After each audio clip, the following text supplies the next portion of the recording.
Ես այդ լովին համաձայն եմ, որ ամեն դեպքում իշխանությունը պետք է գործելու ազատություն ունենա, ես ուղղակի հետևյալ դիտարկմամբ եմ հանդես գալիս, մեր բոլոր իշխանությունները հնարավորություն ունեցել անելու այն, ինչը որ արել է այս իշխանությունը, այլ հարց է, որ այն իշխանությունները, մնացած իշխանությունները մտքներով անգամ կարող է չի անցել, որ կարելի է նման քայլերի գնա, ու ելնում են ոչ թե վարկածից, որ օրվա իշխանությունը կարող է լավը լինել, այլ ելնում են հնարավոր կամ արդեն ոչ հնարավոր իրական վարկածից, որ իշխանությունը կարող է լինել, օրինակ սրա նման է։ Կապված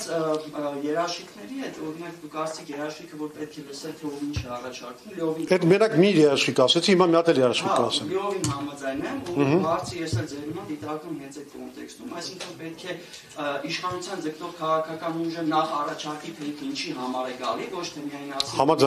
որ պատն է ես լավը կլինեմ, բայց երկրորդ ավելի բարձր մակարդակ առնվազն իմ համար, վերջացնում եմ ավելի բարձր մակարդակի համար, թե այս կամ այն քաղաքական ուժը ինչ լծակա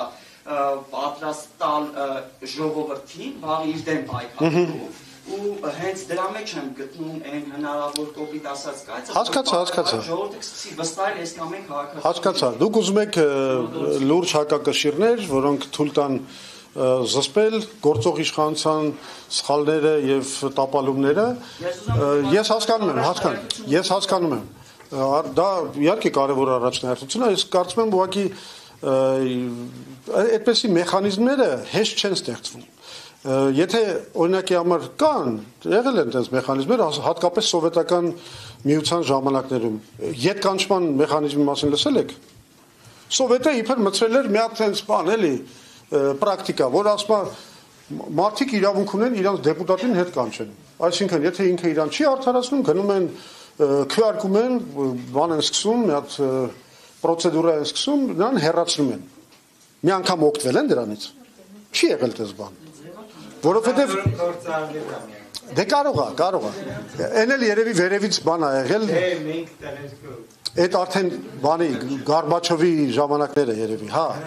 Այդ որ մի քիչ ազատությունը բացվել։ Բայց ետկանչման մեխանիզմը ոչ միտեղ չի գործում ու լուրջ չի դա։ Չի գործում։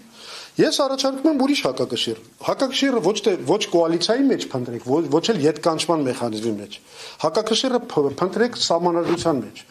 Իսկ այդ առումով կիսանախագահական համակարգը լավագույն հակակշիռներն ու բալանսավորվածությունն է տալիս։